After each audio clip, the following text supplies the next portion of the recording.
pues la utilización de todo el equipo.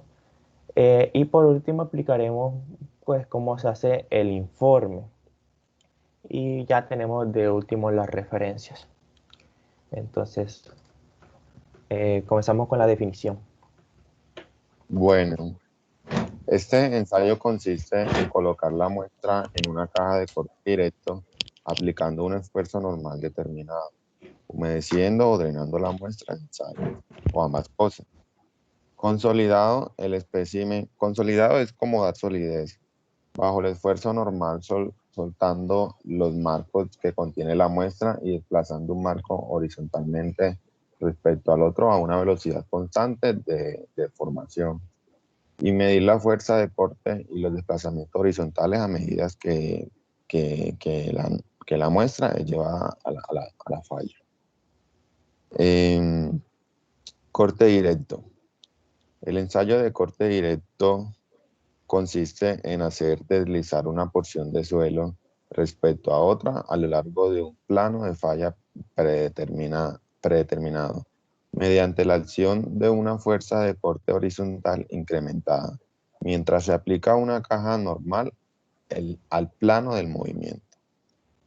Determina los parámetros de resistencia al corte de los suelos, ángulo de fricción y cohesión. Es uno de los ensayos más comunes debido a que es simple y económico de realizar.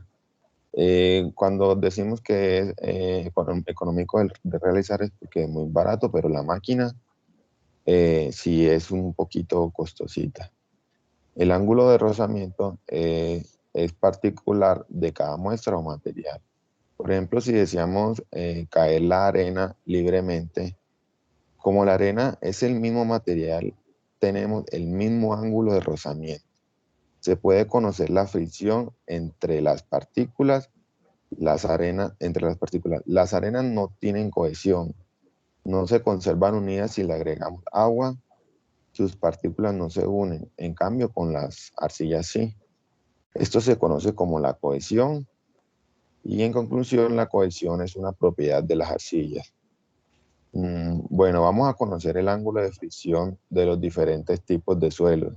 Asimismo, vamos a conocer la resistencia de los esfuerzos constantes, fatiga de un suelo, elementos que son sumamente necesarios conocer al momento de diseñar una estructura. Para prevenir posibles desplazamientos de suelo, em, asentamientos diferenciales en los suelos y en el caso de las carreteras, evitar desplazamientos a orillas de carreteras en las laderas para que no tengan desplazamiento. Puede hacer ensayos con suelos arenosos, limosos y suelos arcillosos. En este ensayo vamos a simular esfuerzos que en la naturaleza se puede dar en un determinado suelo. Por ejemplo, las fuerzas cortantes que pueden generar el peso propio de un talud. El esfuerzo cortante que puede generar un momento de sismo. Y esa simulación es importante para tener datos y hacer proyectos confiables. Van diferentes tipos de discos para la muestra para hacer drenado o no drenado. Si es una muestra que va a tener drenado, es un disco con orificios. Es un disco que tiene una serie de orificios para que la muestra drene a través de ella y si no va a ser drenada, pues es sin orificio. Ahorita mis compañeros más adelante les van a explicar muy bien eso. Bueno, las características. Determinación relativamente rápida de las propiedades de resistencia de materiales drenados y consolidados. Debido a que las trayectorias de drenaje a través de la muestra son cortas, se permite que el exceso de presión en los poros sea disipado más rápidamente que con otros ensayos drenados. El ensayo puede ser hecho en todo tipo de suelos inalterados, remoldeados o compactados. Hay, sin embargo, una limitación en el tamaño máximo de las partículas presentes en las muestras. Los resultados del ensayo son aplicables para estimar la resistencia al corte en una situación de campo donde ha tenido lugar una completa consolidación bajo los esfuerzos normales actuantes. La ruptura ocurre lentamente bajo condiciones de nada, de tal manera que los excesos de presión en los poros puedan disipados. Los resultados de varios ensayos pueden ser utilizados para expresar la relación entre los esfuerzos consolidados y la resistencia al corte en condiciones drenadas. Una ventaja en la determinación de la resistencia al corte a lo largo de los planos reconocidamente débiles dentro del material del suelo. La baja velocidad de desplazamiento asegura la disipación de los excesos de presión de los poros. Tipos de suelos.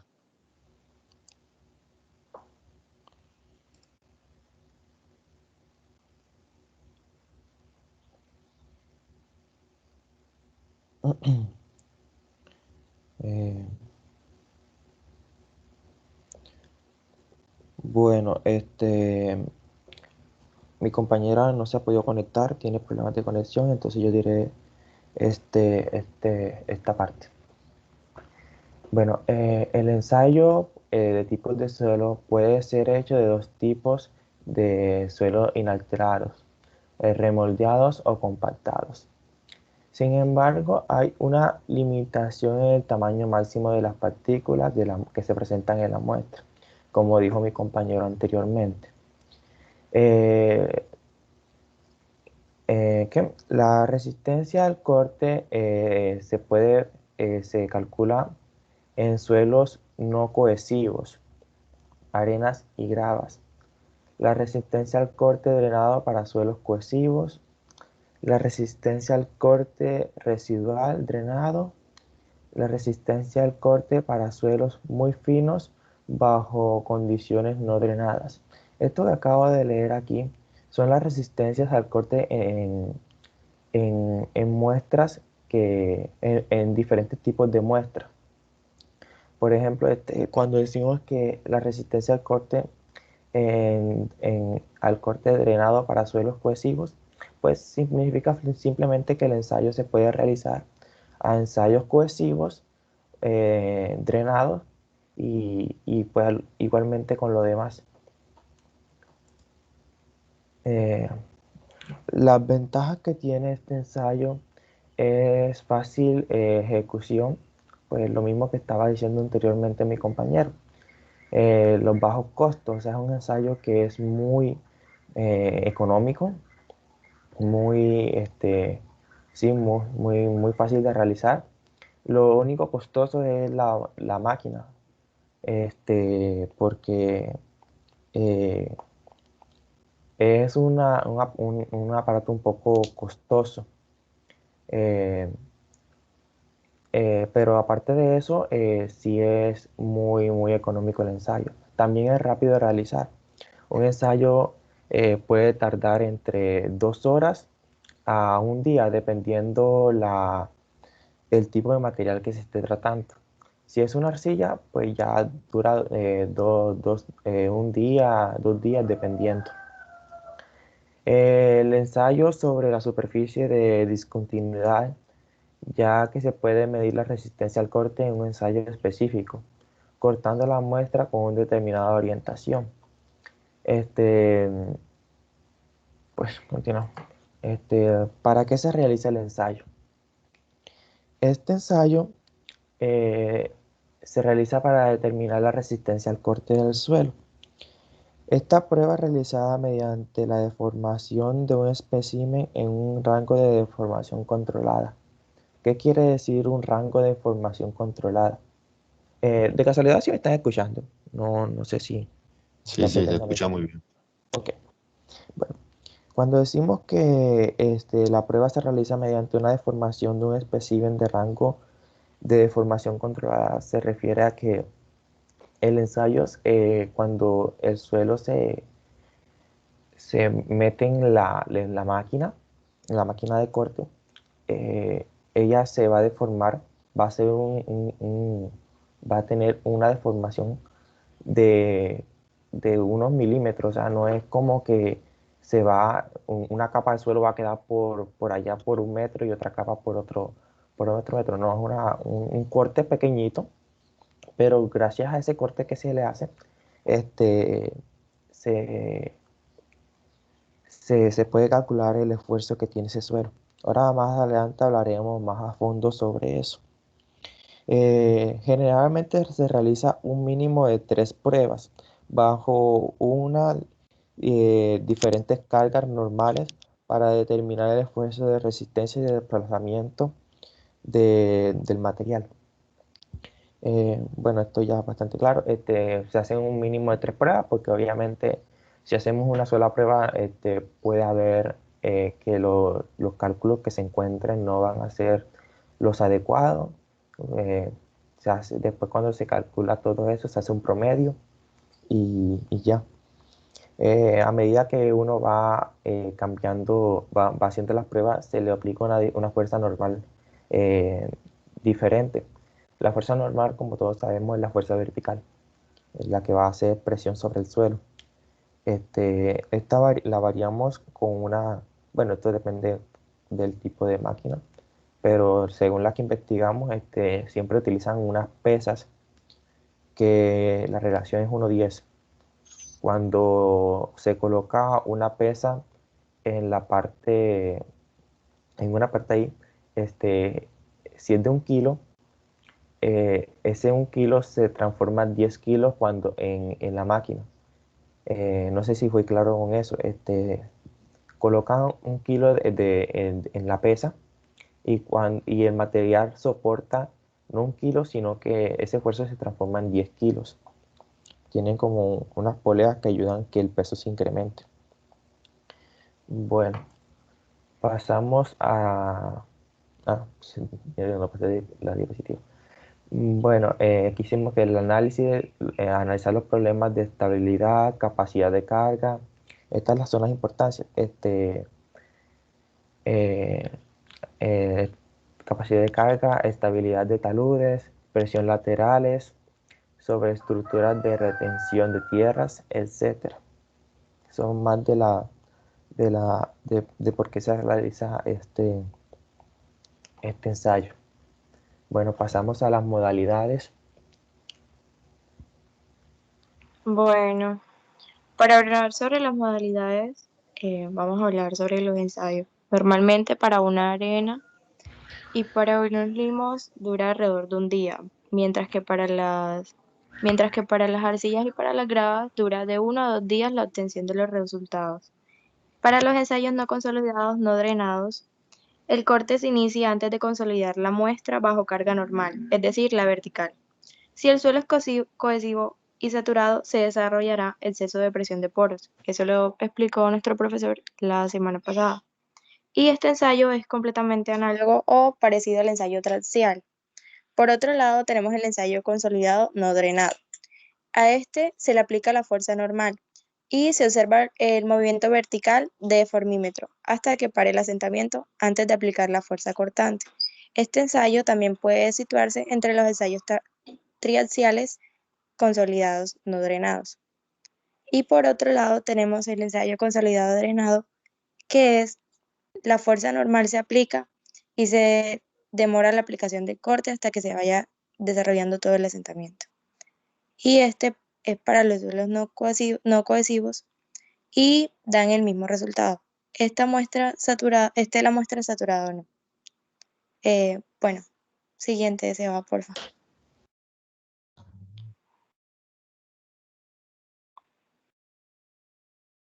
Para hablar de los equipos, tenemos aparato de corte, caja de corte. Bueno, para el aparato de corte, proporciona medios para aplicar un esfuerzo normal. Tiene como una pequeña caja, bueno, ya ven la caja. La caja se le agrega el material que vamos a usar para hacer el laboratorio. Y pues este también, como le comentaba a mi compañero, si va a usar el drenado o el no drenado, ya lleva rejillas o no. Y también varias partes de la máquina de corte deben estar hechas de materiales anticorrosivos. resistentes a la humedad o sustancias presentes en el suelo. Por ejemplo, el acero inoxidable, el bronce, el aluminio. Por otro lado, la caja de corte, también hecha de acero inoxidable y permite el drenado a través de la parte superior e inferior. La caja está dividida verticalmente por un plano horizontal con dos mitades unidos a unos tornillos de seguridad. Y esta controla el espacio entre la parte superior y la inferior. Y ahí es donde se le aplica pues la presión. Pasa, Seba, por favor.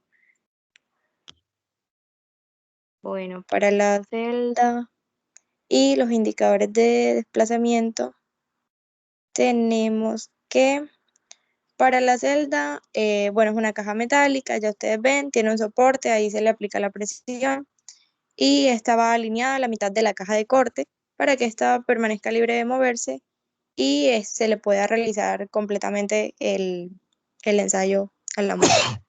Por otro lado, el indicador de desplazamiento horizontal, bueno, se le puede realizar tres tipos y con una presión de 0.02 milímetros.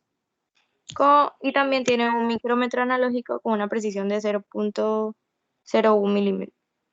Y un micrómetro también con una precisión de 0.001 milímetros. Y bueno, siguiente. Otros equipos serían las cápsulas de porcelana, un cronómetro, balanzas de una precisión de más menos 1 gramo, cucharón, equipo para compactación de espécimes, adimentos de carga, tazón para la caja de corte. Bueno, Continúa, Seba. ok, entonces ahora pasamos a los procedimientos, lo que es la preparación de la muestra. Bueno, primeramente disgregamos el material. Bueno, disgregar, para aquí aclarar el término, es separar los elementos que conforman una muestra. Puede ser que la muestra, no sé, tenga diferentes materiales, que grava, arena, arcillas. Entonces hace una pequeña separación de estos. Después lo escribamos en una malla número 100, que escribar es pues tamizar, con el objetivo de tener un suelo homogéneo. Después determinamos el peso de material antes de meterlo en la caja de corte. Ajustamos adecuadamente la caja de corte y verificamos que la parte superior como la parte inferior estén alineadas. Y esto lo aseguramos con un tornillo para que las capas no se muevan. Porque es que la caja de corte está conformada de dos capas, una superior, obviamente, y una inferior. Que esto va a permitir que cuando se estén haciendo los esfuerzos vertical y horizontal sobre el suelo se corte, se va a deslizar pues hacia el lugar donde se está haciendo el esfuerzo horizontal. Eh, bueno, al obtener la primera porción se introduce en la caja de corte y con una espátula la distribuimos sobre toda la superficie, tratando pues que esto quede de lo más uniforme posible. Posteriormente utilizamos un pisón de 5x5 con el cual vamos a compactar el suelo. Es necesario saber que las pisadas con el pisote no van a ser unas muy fuertes, o sea, es un golpe constante pero suave. Una vez que terminamos de utilizar el pisote de 5x5, pasamos al de 9.5 por 9.5 centímetros y para terminar de compactar la muestra. Bueno, después esto que se hace es como para que el material quede mejor, pero esto depende del tipo de caja que estemos utilizando. Lo que voy a decir es el siguiente, que es compactar la capa, se escarifica, que esto consiste en, que escarificar es la disgregación de la superficie y la compactación para que la superficie de apoyo quede homogénea. Pues sí, después de que escarificamos el material,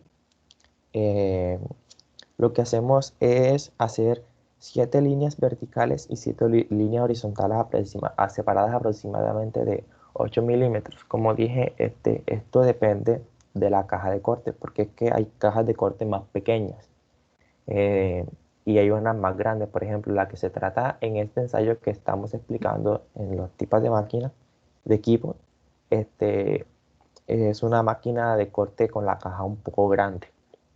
Entonces, este paso solamente depende de la caja que se está utilizando. Después que terminamos de hacer el proceso, se repite los pasos anteriores 4 veces hasta completar 4 capas. Esto también depende del tipo, la caja que se esté utilizando. Eh, Cuando tenemos las 4 capas compactadas y escarificadas, se coloca la tapa superior observando que las ranuras queden perpendiculares al movimiento. Bueno, esto ya está bastante claro, o sea, solamente se tapa y que las ranuras queden pues, en forma perpendicular. Una observación que queremos que conozcan es que la determinación de la envolvente de falla y el desarrollo de criterios para interpretar y evaluar los resultados del ensayo se dejan a criterio del ingeniero eh, o de la oficina que solicitó el ensayo. Bueno, esto está bastante claro, o sea, el desarrollo y los criterios que se deben implementar son acorde de la persona realizante del ensayo. Y otra cosa que se debe tener en cuenta es que las condiciones de prueba, es decir, esfuerzos y humedad del ambiente, son seleccionadas respecto a las condiciones del suelo que se están investigando. Es decir, tenemos los esfuerzos que el suelo va a soportar tienen que ser eh, considerados similares a los esfuerzos que el suelo está soportando en el terreno para que el ensayo quede de mejor, eh, pues sí, de mejores resultados, los resultados adecuados y parecidos a lo que está soportando el suelo en el terreno. Bueno, después aquí pasamos al desarrollo del ensayo. Después de haber preparado la muestra, conectamos y ajustamos la caja de corte dentro del tazón, lo que nuestra compañera Caroline explicó anteriormente en los equipos. Después, antes de colocar la carga vertical, o sea, la carga normal, verificamos que el contrapeso del marco esté bien colocado para que se pueda cumplir con su función correcta. Verificando esto, colocamos la carga normal. Colocamos y ajustamos correctamente el aparato que mide el desplazamiento horizontal. Después verificamos que todos los componentes del sistema estén alineados. Eh, y bueno, aquí lo que viene es como la operación de la máquina. Dice que verifiquemos el squeal core que está en la posición de alto. Seleccionamos el nivel de velocidad deseado, colocamos el número de contador con respecto a la tabla de distribución de la máquina. Bueno, verificamos que el timer esté en posición correcta para efectuar la prueba. Eh, en la, bueno, veamos qué más. Bueno, una vez que verificamos todo, que la máquina esté en todas las posiciones adecuadas, lo que hacemos es retirar los tornillos. No sé si recuerdan que anteriormente les dije que la caja de corte se ajusta con unos tornillos para que no se mueva. Bueno, aquí hay que retirar esos tornillos, porque si no lo hacemos, estaríamos calculando el esfuerzo al corte de los tornillos y no de la muestra. Entonces eso es algo que tener muy en cuenta y no olvidarlo. Anotamos las lecturas iniciales eh, de, de los esfuerzos que se están realizando. Registramos el tiempo de los desplazamientos horizontales, la fuerza normal y la fuerza cortante. Y tomamos la lectura del tiempo de desplazamiento horizontal. Después detenemos el aparato al ver un comportamiento lineal. Después de que lleva un tiempo, ya la máquina no puede realizar más cortes, no puede desplazar más el material. Entonces la máquina gráfica, no una gráfica que va ascendente, sino que se comporta de tipo lineal. Después de ocurrir la falla de la muestra. Bueno, el desplazamiento correspondiente a la condición de falla puede encontrarse entre 15 y 20% del diámetro o longitud del espécimen. Bueno, después de que esto pasa, detenemos todo, retiramos el espécimen y colocamos la velocidad manual. Bueno, esto no. Bueno, en fin, después pasamos a lo que es los cálculos. Bueno, aquí lo podemos obtener. Tenemos los cálculos primero de esfuerzo cortante del espécimen, que es igual a la fuerza cortante sobre el área corregida. Esto del área corregida estuvimos investigando y creemos que se refiere al área de muestra que está dentro de la caja de corte. Esfuerzo normal después pasamos al esfuerzo normal sobre el espécimen, que es la carga normal sobre el espécimen sobre el área corregida nuevamente. Después pasamos a la velocidad de desplazamiento. Esto se calcula en tiempo real, o sea, mientras se va realizando la muestra, o también se puede calcular con la ecuación que dice desplazamiento relativo entre tiempo transcurrido durante el ensayo. Y después de que terminamos de hacer estos cálculos, se realiza un gráfico del esfuerzo cortante contra el esfuerzo normal. Y por último tenemos pues un breve resumen de cómo se hace el informe. Describimos el tipo del aparato utilizado en el ensayo, fecha de elaboración, también una descripción de la lectura del suelo. Esto es si el espécimen es inalterado, remoldeado, compactado o preparado de otra manera. Las masas del espécimen, el esfuerzo normal. Bueno, esto es cómo se prepara el informe, no es mucho. Y por último tenemos el video, que ya se los coloco.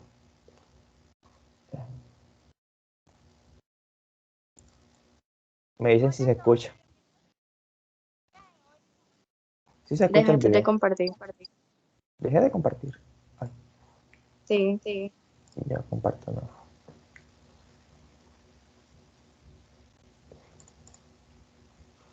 Un momento. Olvidé activar la opción de...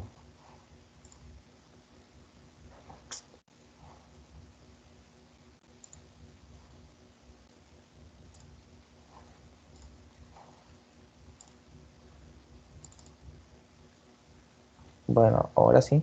Están viendo la pantalla, ¿verdad?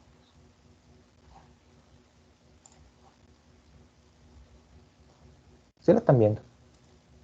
Sí. Ok. Me dicen si se escucha. Hola a todos, bienvenidos a nuestro video. El día de hoy les vamos a hablar sobre el ensayo de corte directo consolidado drenado, el cual realizamos acá en nuestras instalaciones de la Universidad Francisco de Paula Santander. El primer paso que se realiza es el apique a una profundidad de 1,50 m. El segundo paso, luego de haber realizado el apique, se saca una muestra de la profundidad de la excavación, una muestra de 5 kilogramos. Paso 3. Luego de tener dicha muestra, nos dirigimos al laboratorio de suelo de la Universidad Francisco de Paula Santander. Paso 4. A continuación, vamos a moldear la muestra Para esto utilizamos el anillo con el diámetro requerido para este ensayo.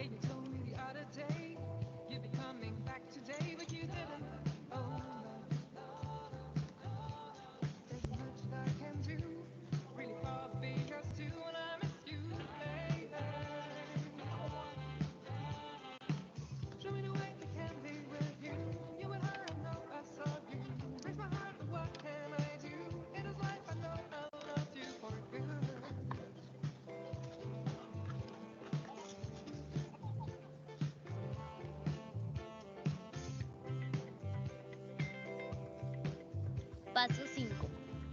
Luego de moldear las 4 muestras, nos dirigimos a la máquina de corte, como se muestra a continuación. Montamos las muestras en la máquina y empezamos a agregarle un peso de 5, 8, 12 y 20 kilogramos respectivamente a cada muestra. Encendemos la máquina. Al momento de encender la máquina debemos estar pendientes del reloj de deformación vertical y el reloj de carga puntual.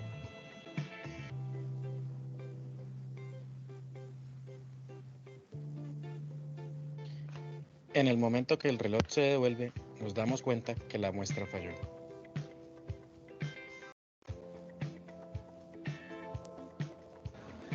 Séptimo paso. Tomamos la muestra que ya falló y la llevamos al horno. El día después se saca la muestra del horno y la pesamos para conocer la pérdida de humedad. El laboratorio ha finalizado. Esperamos que les haya gustado.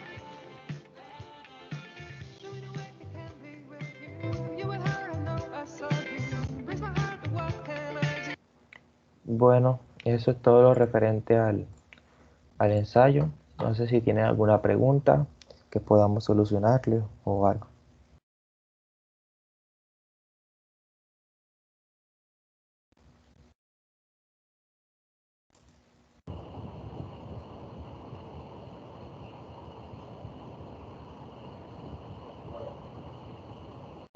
Bueno, muchas gracias.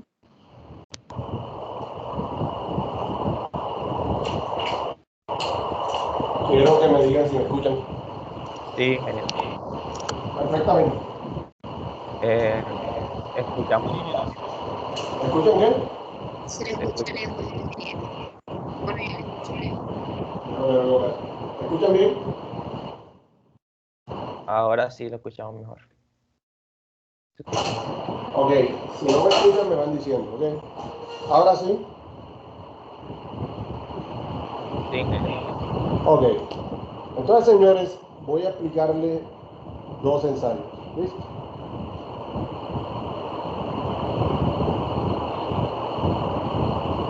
Ahora se me aseguro de que estén viendo.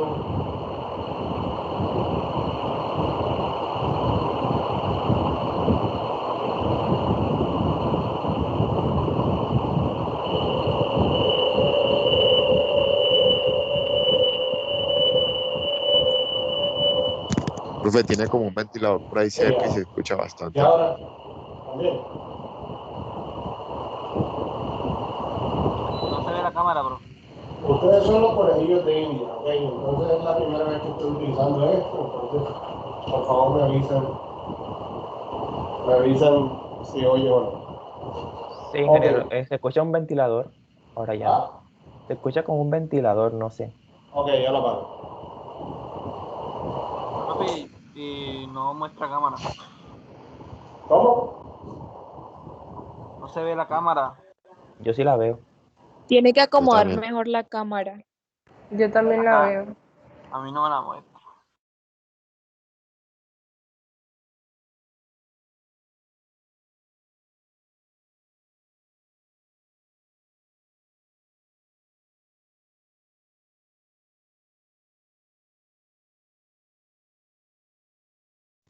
No Está se escucha el silenciado. audio.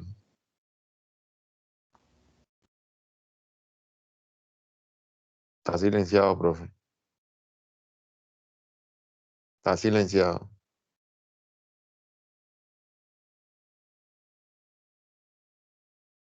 ¿Sí me ven en cámara ahora?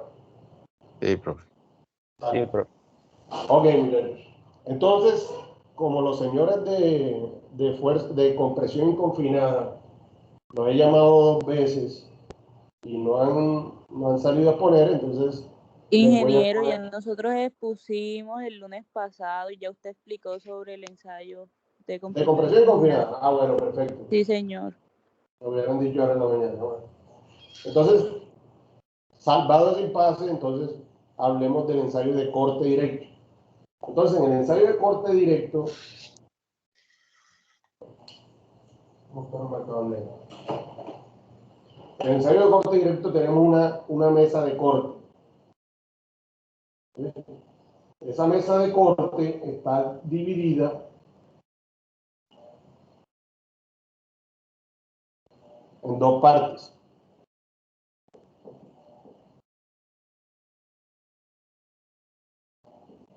Una parte que es fija, pegada a la mesa, y otra parte que es móvil, una parte superior móvil. ¿Sí? Dentro de esas 2 partes, la fija y la móvil, aquí vamos a colocar la muestra de suelo. ¿Sí? Esta es la muestra de suelo.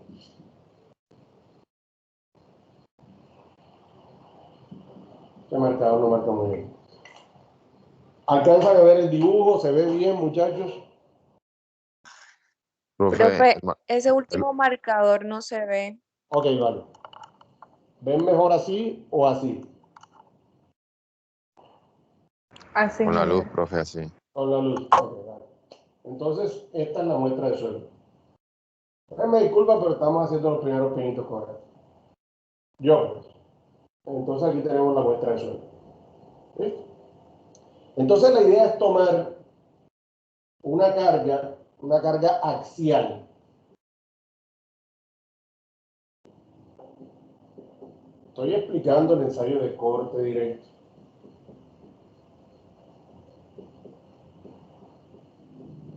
Entonces tomar una carga axial que nosotros vamos a llamar P1. ¿Sí? Esa carga durante todo el ensayo va a ser una carga constante. Constante, o sea que no la vamos a variar durante todo el ensayo. ¿Sí? Y después le vamos a aplicar una carga en sentido horizontal, una carga que le va a ejercer un esfuerzo axial al suelo, ¿sí? Que a esa carga la vamos a llamar S. A esa la vamos a llamar S sub I. ¿Qué quiere decir? ¿Qué quiero decir con ese sufijo sub I? Que esa carga la voy a ir cambiando a medida que voy haciendo el ensayo. Entonces, P sub 1 va a permanecer constante, S sub I 1 va a cambiar. La voy a ir elevando desde 0 hasta que la muestra falle. Cuando la muestra falle, esa carga va a recibir el nombre de S sub U, que es la carga en la falla. Entonces, ¿qué pasa? Lo que estoy haciendo es a este plano que tenemos aquí, que les he dibujado ahí, vamos a hacerlo más grueso para que lo vean más. A ese plano, que es el plano intermedio entre la parte fija y la parte móvil de la caja de corte, le voy a sacar el plano aquí, digamos así inclinadito para que lo vean. Entonces ahí estoy aplicando un esfuerzo normal generado por la carga P sub 1 y me va a generar también unos esfuerzos de corte. ¿Sí? Digamos que este es sigma 1 porque no cambia y aquí voy a generar unos esfuerzos de corte. ¿Hasta cuándo? Hasta que el valor de esta carga horizontal sea tan grande, porque la empiezo a variar desde 0 hasta que la muestra falle, o sea, la voy incrementando hasta que la muestra falle. Entonces, en el momento de la falla, ¿qué va a ocurrir?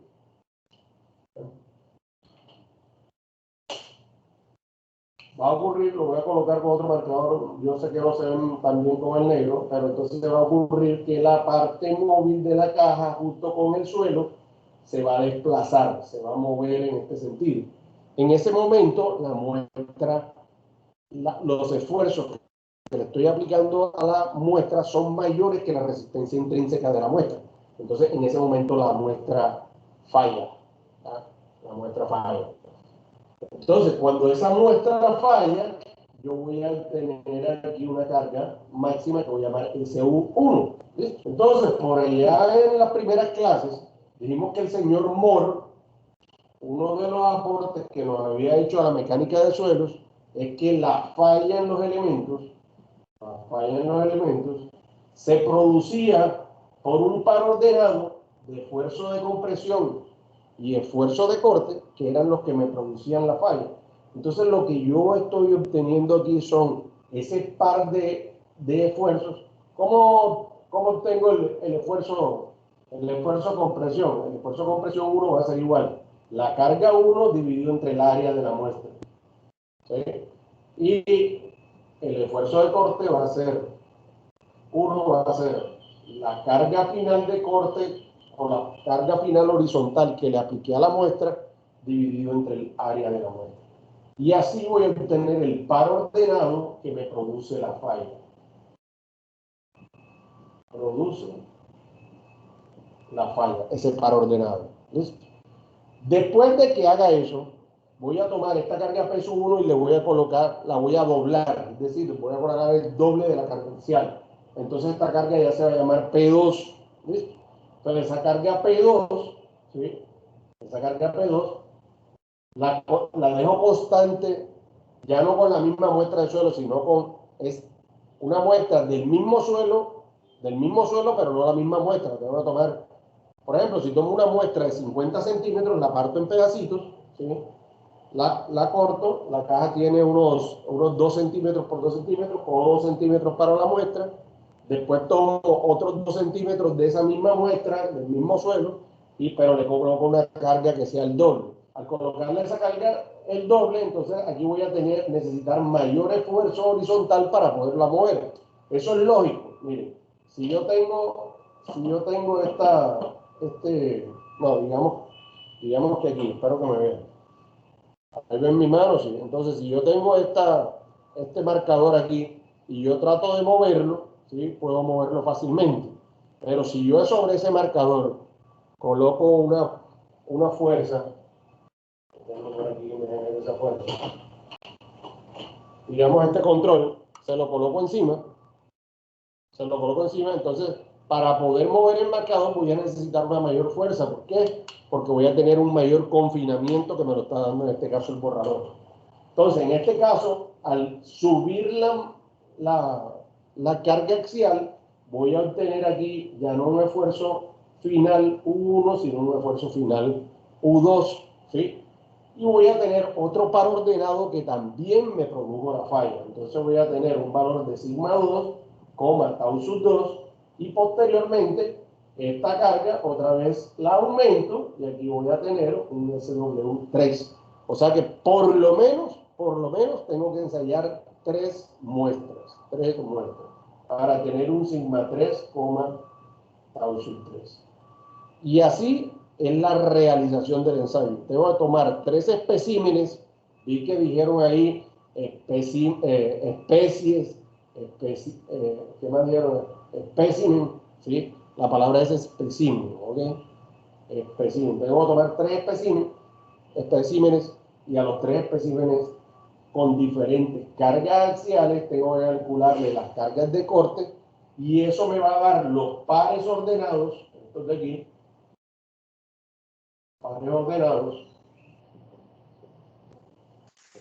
los pares ordenados sigma tau que me van a producir la falla. ¿Listo? Preguntas hasta ahí.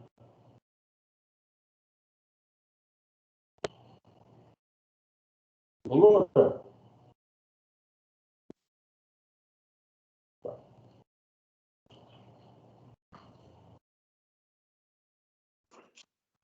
Bueno.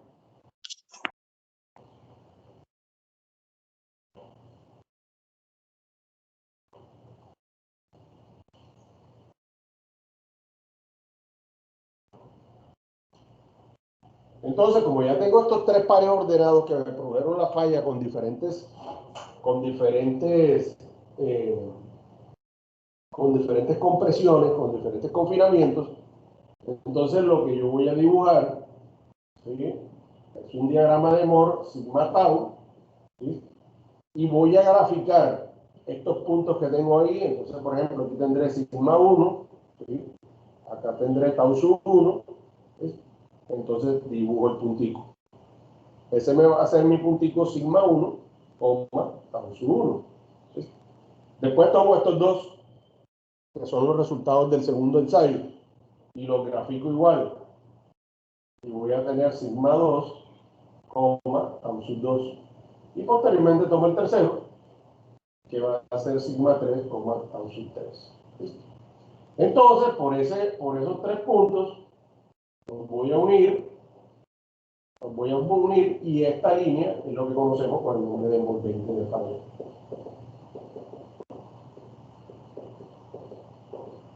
Es lo que conocemos con el nombre de envolvente de falla. Entonces, por eso se llama ensayo de corte directo. ¿Ves? El ensayo de corte directo está midiendo directamente valores de corte del material, lo cual no hace ni el ensayo de compresión simple ni el ensayo de compresión triaxial. El ensayo de compresión, esos dos ensayos, lo que hacen es medir valores de compresión. Mediante este ensayo estamos midiendo directamente cortes. Y lo que graficamos, ojo que eso es muy importante, lo que obtenemos con este ensayo es la envolvente de falla del suelo. Eso es lo que obtenemos. Esta es la representación de Mohr-Coulomb para un ensayo de corte directo. Por otra parte, la representación elástica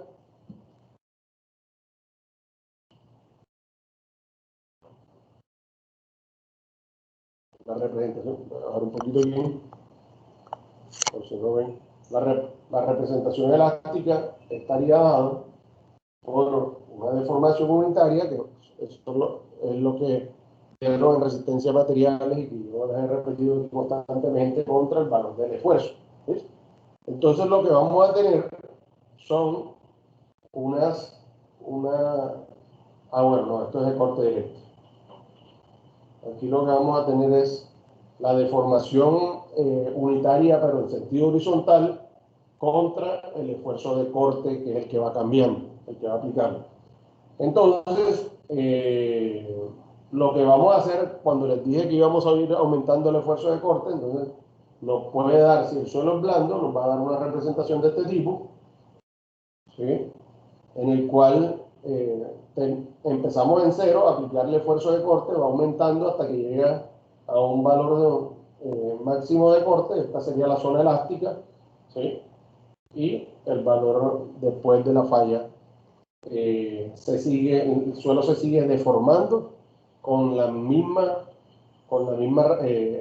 esfuerzo de corte que llegamos a la falla. Entonces, esta sería la representación para el primer esfuerzo que aplicamos, es decir, para el que me genera la carga 1 que utilizamos. Después tendríamos otra gráfica de esfuerzo de formación para el segundo incremento de carga que aplicamos, ¿sí?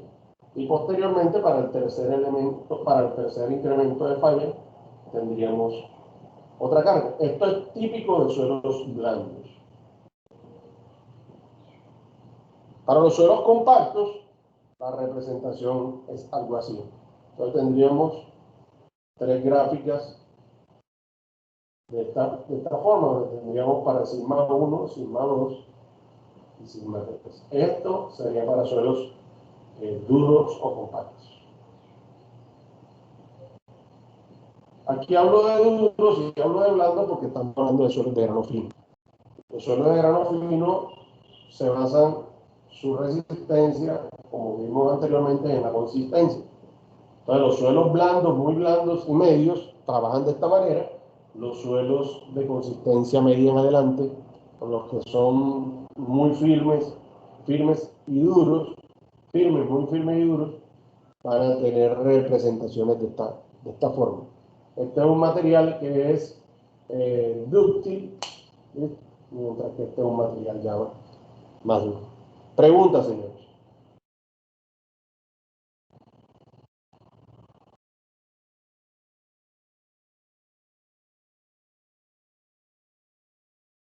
¿Ninguna? Bueno.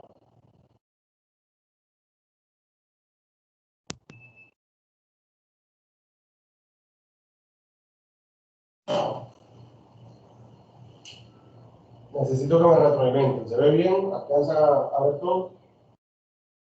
Apagó la cámara, ingeniero. Sí, ahora sí. Ah, sí, claro, se veía bien. El tablero, lo que diría yo que el tablero o la cámara la alejara un poquito más porque ahí, a veces arriba no se ve algunas cosas que escribió. Pero solamente el título del corte directo. Ah, ok, vale. Perfecto. Ahí voy aprendiendo. Muchas gracias. Bueno, sigamos con los ensayos triaxiales entonces. Una vez 128. Los señores del triaxial, por favor.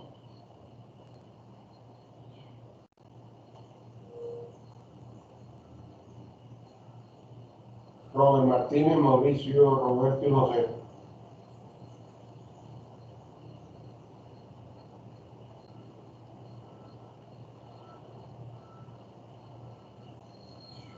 ¿No están? Bueno, entonces el ensayo SPT. Camilo, Edison y Rafael Revuelta.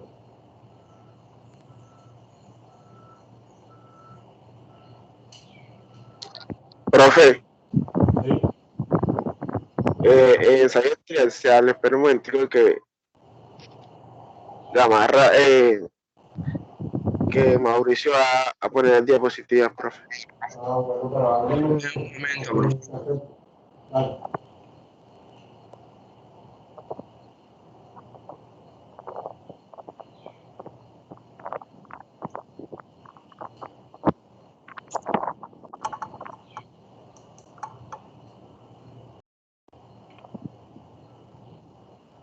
Ya estoy compartiendo, profe. Ya sale.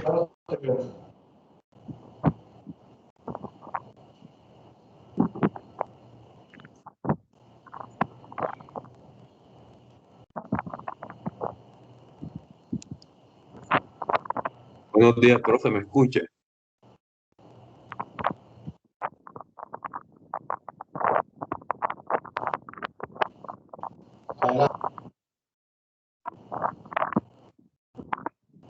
Días.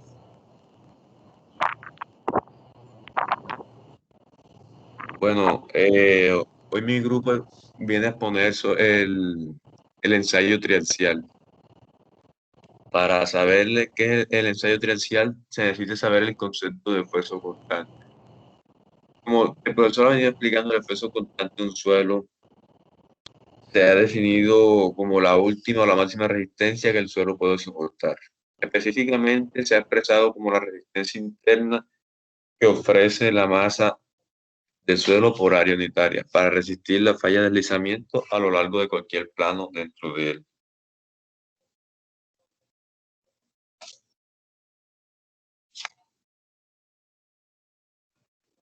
El ensayo triaxial. El ensayo triaxial constituye el procedimiento más satisfactorio para medir la resistencia a esfuerzo constante de un suelo. Una de sus principales ventajas es que radica el hecho de poder controlar las tensiones principales, como el drenaje y la presión, lo cual conduce a un conocimiento del comportamiento básico del suelo y de las características que se utilizan posteriormente en el diseño. El ensayo triaxial consiste en someter una probeta cilíndrica preparada con una relación altura-diámetro y que se encuentra confinada por medio de una presión hidráulica constante a una carga vertical para producir su rotura.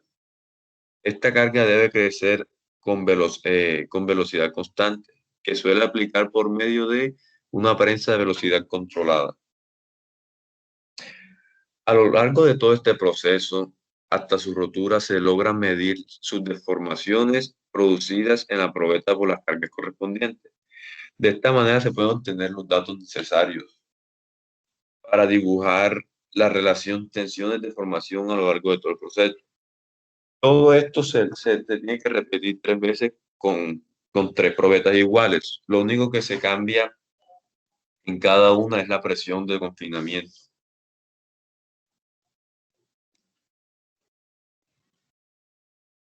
En este ensayo triaxial se realizan 3 pruebas. La prueba,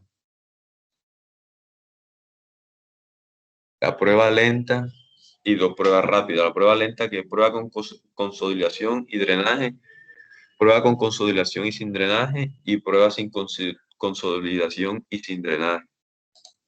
La primera, la muestra se consolida y se corta en compresión lentamente para permitir que se disipen las presiones de poros acumuladas por el corte. La velocidad de formación axial se mantiene constante. Es decir, se mantiene controlada su deformación. La idea en este ensayo es que la prueba permita que la muestra y las presiones se ajusten completamente a los esfuerzos circundantes. Es posible que esta prueba demore un tiempo prolongado para permitir que se ajuste la prueba, porque en particular las partículas de las muestras de baja permeabilidad necesitan mucho tiempo para drenar y así poder ajustar sus deformaciones a los niveles de esfuerzo. Este ensayo principalmente se utiliza esencialmente en los suelos granulares. Sin embargo, se puede aplicar en suelo fino, pero los ensayos requieren mucho tiempo prolongado. La prueba con consolidación y sin drenaje. Primero la muestra se ajusta bajo la presión hidrostática, para así el esfuerzo llegue a ser efectivo, actuando sobre la fase sólida del suelo. En segunda instancia, la muestra se lleva a fallar por un rápido incremento a la carga axial, de manera que no se permita el cambio de volumen. El hecho esencial de este tipo de prueba es el no permitir ninguna consolidación adicional sobre el momento en que se está fallando. La prueba sin consolidación y sin drenaje. Este tipo de prueba no permite ninguna etapa de consolidación de esta misma. La válvula de comunicación entre la muestra y la bureta permanece siempre cerrada, impidiendo el drenaje. El ensayo usualmente de llevado a cabo sobre las espécimes de arcilla, enmarcando la realización del ensayo dentro del concepto de resistencia para suelos cohesivos saturados. Bueno, aquí está una parte donde pasa Mauricio.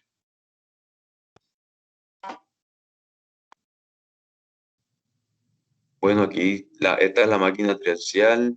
Aquí están los componentes de esta misma. Está el panel triaxial, como lo logran ver aquí. El equipo automático de cambio de volumen, que este es el que realiza su función es comprimir el pistón sellado contra un dispositivo de precisión. Está la prensa triaxial, que consiste en un marco de 2 columnas con una viga transversal.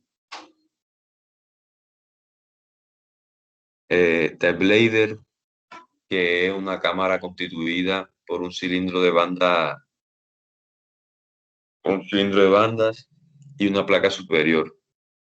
Está la cámara triaxial, que es donde se somete el espécimen a las condiciones específicas del esfuerzo de los ensayos. Están los transductores, que estos son los que se encargan en transformar una señal eléctrica en una magnitud física. Y está los data logger, que este se encarga de registrar los datos en tiempo real y almacenarlos. Y están otros equipos que se utilizan, que son el compresor, el depósito auxiliar de aire, las buretas, el tanque de almacenamiento de agua destilada y ya. Ya, ingeniero. Muchas gracias.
Ingeniero, tiene el audio desactivado.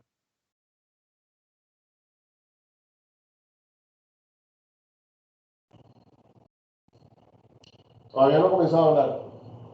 Estaba colocando el título.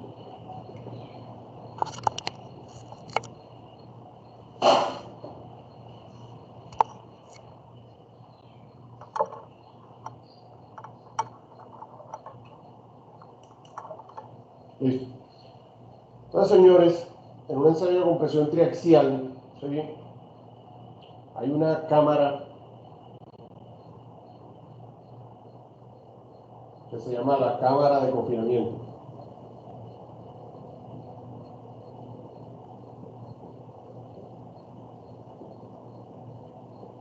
¿Listo?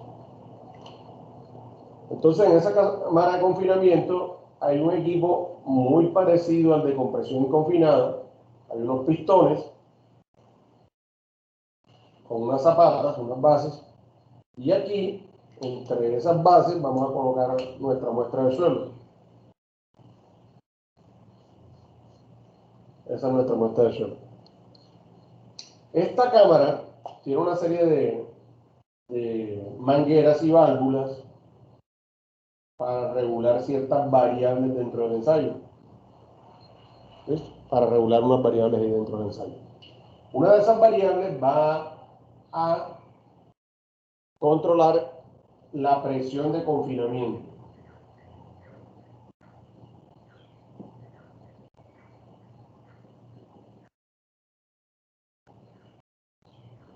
Y otra va a variar la presión de poder.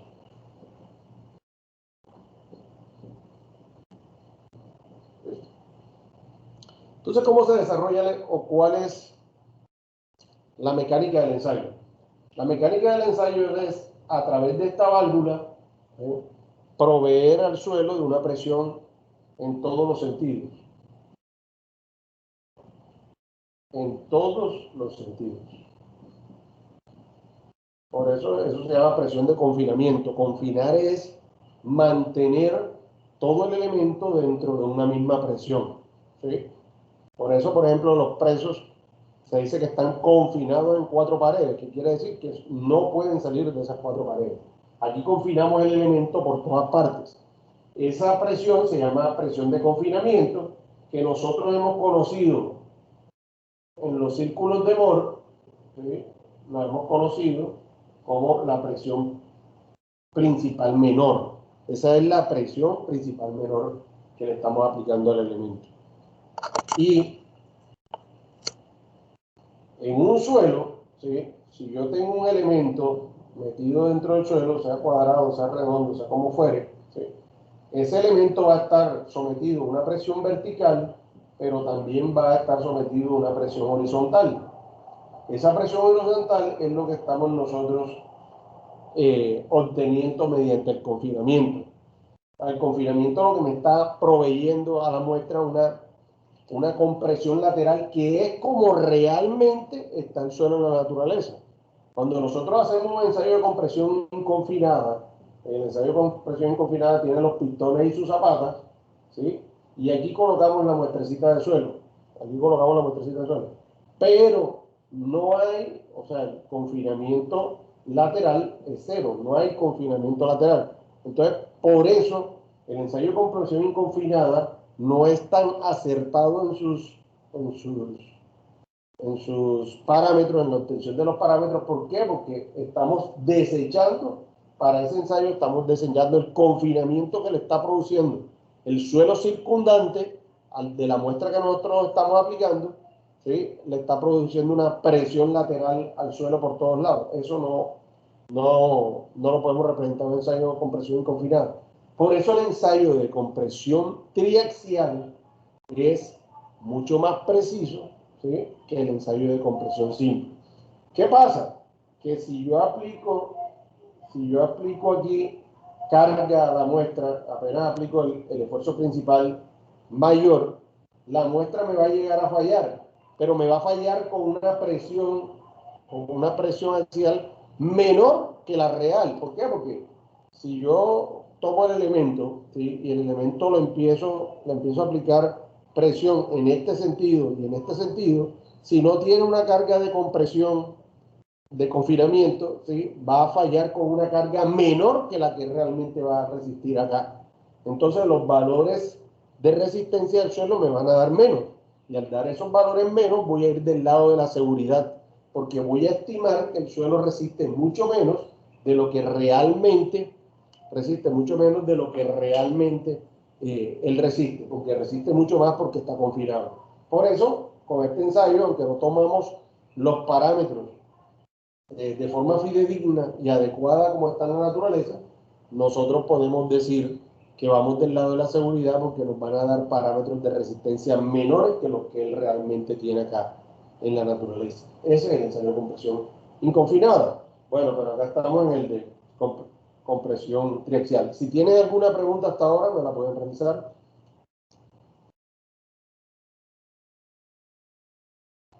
¿Ninguna? Bueno.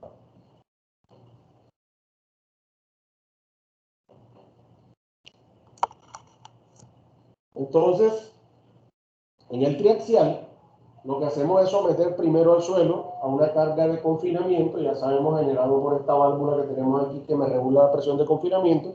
Entonces yo con la valvulita, con un manómetro, yo regulo la cantidad de confinamiento que le voy a tomar a la muestra. Después, en la próxima clase, hablaremos de qué valores le voy a colocar ahí de confinamiento, ¿sí? Por lo menos la norma dice que debemos colocarle 50, 100 y 200 kilonewtons al primer ensayo, al segundo ensayo y al tercer ensayo. Eso no tiene por qué ser así, tenemos que ser más precisos con esas cargas. Pero por ahora vámonos con que le aplicamos una presión de confinamiento. Después de ello, vamos a empezar a aplicarle una carga axial, ¿sí? Esa carga axial que la vamos a aplicar la vamos a llamar incremento de presión axial. Y la vamos a denotar con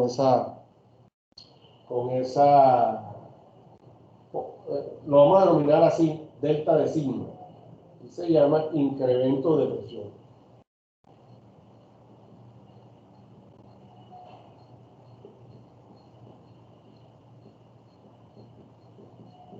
También se denomina desviador de fuerza.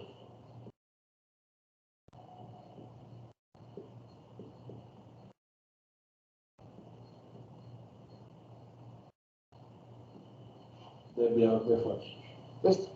Entonces, nosotros empezamos, aquí le voy a poner una I, cuando le coloque la I quiere decir que él no va a ser constante, sino que va a ir aumentando. Entonces voy aumentando el incremento de presión, voy aumentando hasta que la muestra falle. Ya sabemos cómo fallan esas muestras, por fisuramiento, deformación de más del 20% o por abombamiento, cuando la muestra es muy plástica. Entonces, cuando me falle, yo tengo ahí el incremento de falla último de la muestra, ¿sí? Y ese incremento de falla último de la muestra, voy a hacerlo aquí más grande, voy a borrar aquí para que ustedes puedan ver mejor. Si no ven la parte superior me avisan. Entonces aquí voy a tener una presión de confinamiento que es sigma 3, voy a empezar a aplicar más esfuerzo a esta muestra que va a ser delta de sigma para que la muestra finalmente falle. Cuando la muestra falla, ¿sí? El valor que tengo aquí es sigma 1, de tal manera que el esfuerzo total axial que está soportando la muestra en este sentido, sigma 1, va a ser igual al esfuerzo de confinamiento, este sigma 3 que apliqué allí, ¿sí? Más el valor que Ingeniero, apliqué en sentido axial. Dígame. no se ve la parte de arriba. Ahora, sí. ¿listo? Entonces repito, primero le apliqué una presión de confinamiento que se llamó sigma 3, ¿listo? Y después empecé a aplicar, cuando ya la muestra se confinó con sigma 3, empiezo a aplicar esfuerzo solamente en sentido axial vertical, ¿sí? Hasta que la muestra me falle. De manera que, vamos a borrar esto, ya saben que eso se llama cámara de confinamiento.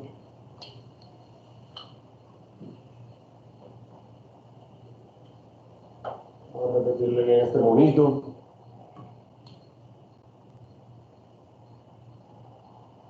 Entonces, primera parte, aplico el sigma 3.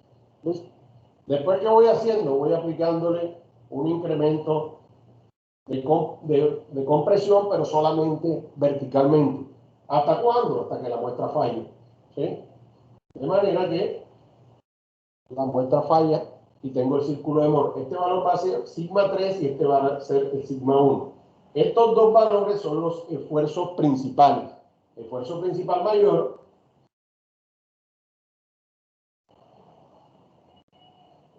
y esfuerzo principal menor.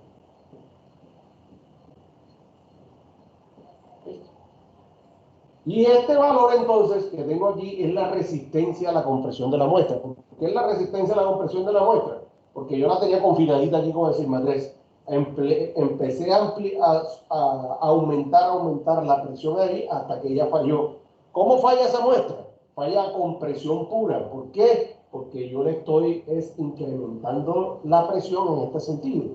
Es decir, estoy buscando que esta muestra de suelo, que tiene un elemento de este tamaño, el elemento se vaya cortando. Esos son esfuerzos a compresión. Entonces, en este caso, a este valor de esfuerzo también le voy a llamar resistencia a compresión de la muestra. Entonces, lo puedo llamar o incremento de presión, o desviador de esfuerzos, o lo puedo llamar resistencia a la compresión de la muestra. Se los menciono porque en la literatura lo llaman de diferentes formas. Entonces, se las estoy colocando todas allí para que cuando estén leyendo puedan no se vayan a confundir si le colocan un nombre o le colocan otro. Entonces, este sería el círculo de falla de Mohr, ¿sí? Para un ensayo de compresión triaxial. Posteriormente, tomo una segunda muestra, una muestracita diferente, sea la saco, la desecho, o bueno, le hago sus ensayos de clasificación, sus límites, su granulometría, su humedad, etcétera, que los necesito. Y entonces, tomo una segunda muestra, digamos que para el primer ensayo, este sigma 3 lo voy a llamar sigma 3,1, ¿sí? Y este sigma 1 lo voy a llamar sigma 1,1. Después a otra muestra, y a este sigma 3 ya no lo voy a llamar sigma 3,1, sino sigma 3,2, y a este incremento de esfuerzo lo voy a llamar incremento de esfuerzo 2. Y con eso voy a generar otro círculo de Mohr, ¿sí? Que va a ser ahora más grande porque entre más confine yo la muestra, entre el confinamiento sea mayor, necesito mayor esfuerzo para poderlo hacer fallar. Entonces aquí voy a tener un sigma 3,2 y aquí voy a tener un sigma 1,2. Quiere decir que es el esfuerzo de confinamiento de la prueba 2, esfuerzo principal mayor, o sea, sigma 1 de la prueba 2. ¿Listo? Finalmente, por lo menos tengo que hacer 3 ensayos y voy a tener otro, este va a ser el sigma 3,3, y por acá donde termine, afortunadamente no me alcanzó el tablero, voy a tener el esfuerzo principal mayor de la prueba 3. ¿Listo? Teniendo esas tres pruebas, voy a trazar una línea que sea tangente a los tres círculos de falla. Esto nunca me queda bien, así que digamos que esta es la tangente. Y esa tangente, que es esa tangente a los tres círculos, es mi envolvente de falla del suelo. ¿Listo? Con ese envolvente de falla, yo mido aquí la inclinación esta y voy a obtener el ángulo de fricción interna y voy a medir este intersecto aquí con el eje de los cortantes, ¿sí? Y eso me va a dar mi valor de cohesión. ¿Tienen preguntas?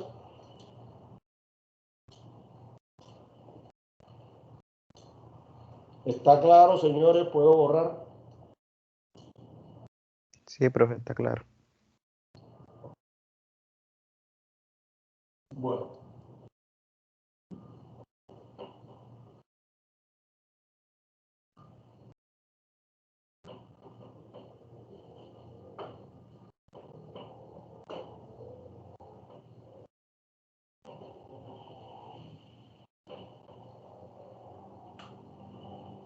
Voy a hacer el esquemita pequeño acá.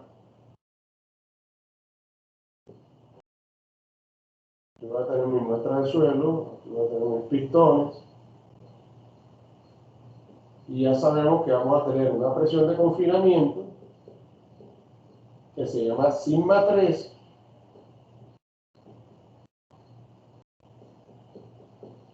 Y aquí en otro color, eso que no se ve muy bien, voy a tener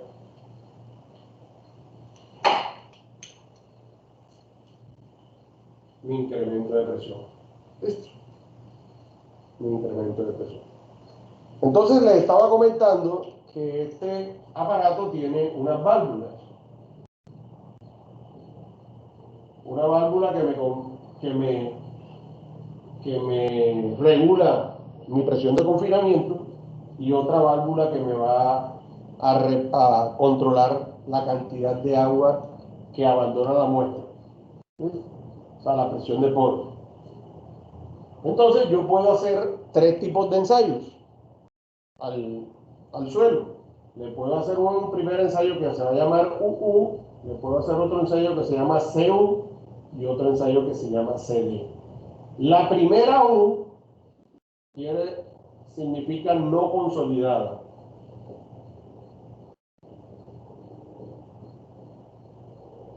Y la segunda U aquí significa no drenado. Entonces este ensayo U se llama un ensayo no consolidado o no drenado. La C acá significa consolidado. Lo escribo en inglés porque las siglas dan así en inglés. Entonces este es un ensayo consolidado no drenado y este es un ensayo consolidado. Esta es la condición drenado. ¿Listo? La condición drenado. Entonces, ¿de qué depende eso? Eso va a depender de estas 2 valvulitas que tenemos aquí. ¿Listo? Entonces las voy a colocar las válvulas aquí, sigma 3 y la válvula de incremento de presión. ¿Listo? Entonces, señores, durante un ensayo no consolidado, no drenado, cuando aplico el confinamiento, no dejo salir el agua, ¿sí? Y cuando aplico no, aquí no es esto, es esto. Es el incremento de carga, este y este. Cuando aplico la presión de confinamiento, tengo cerrada las válvulas, ¿sí? De agua, y cuando aplico la fuerza vertical también la tengo cerrada. Es decir, no dejo que salga el agua del suelo en ningún momento. A eso se le llama una condición no consolidada, no drenada. No dejo salir el agua ni durante la consolidación, ni durante la aplicación de carga, ni durante el drenaje. La válvula cerrada en todo el momento. Eso quiere decir, ¿de acuerdo? ¿Qué hora es? 7:57. Bueno, voy a terminar de explicar este y terminamos los otros 2 en la próxima clase. Eso quiere decir que esta muestra de suelo que tengo aquí la estoy ensayando en una condición no drenada. No drenada. Y esa condición no drenada me está reflejando una condición a corto plazo, ya eso lo vimos anteriormente, para una arcilla normalmente consolidada, una arcilla blanda, una arcilla saturada, tal como las arcillas de montería. Entonces, este ensayo, sí o sí, si vamos a hacer ensayos triaxiales, este se lo tendríamos que aplicar a los suelos monterianos, no consolidados, no drenados. ¿Por qué? Porque aplica para el tipo de condición, ¿sí? Una condición a corto plazo, ¿se acuerdan? Si yo tengo una arcilla, el coeficiente de permeabilidad de esa arcilla es menor de 10 a la menos 7 centímetros por segundo, se demora esa gota de agua en caminar aquí como 32 años, ¿sí? Entonces, mientras yo construyo un edificio aquí arriba, ¿sí? El agua que está aquí ni se va enterando, ¿sí? Entonces, ese edificio lo voy construyendo y no hay drenaje en ningún momento durante la construcción. ¿Por qué? Porque se demora mucho en drenar. Entonces, eso es representativa de esta condición que tenemos, de este tipo de ensayo triaxial que es no consolidado, no drenado. ¿Listo? Preguntas, señores.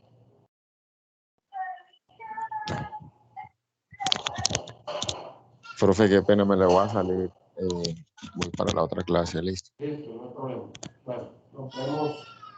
Señores, a las 10:15, acuérdense que vamos a tener laboratorio. ¿Ok? No vamos a tener. Vamos a tener laboratorio. Ah, listo, profe.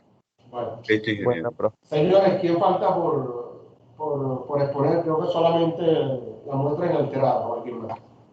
Sí, ingeniero, muestras inalteradas. ¿Quién más? Métodos de avance y muestreo. Ah, ok, vale. Entonces faltan esos dos. Bueno, lo hacemos en la próxima clase. Que tengan un buen día. Nos vemos a las 10. Chao.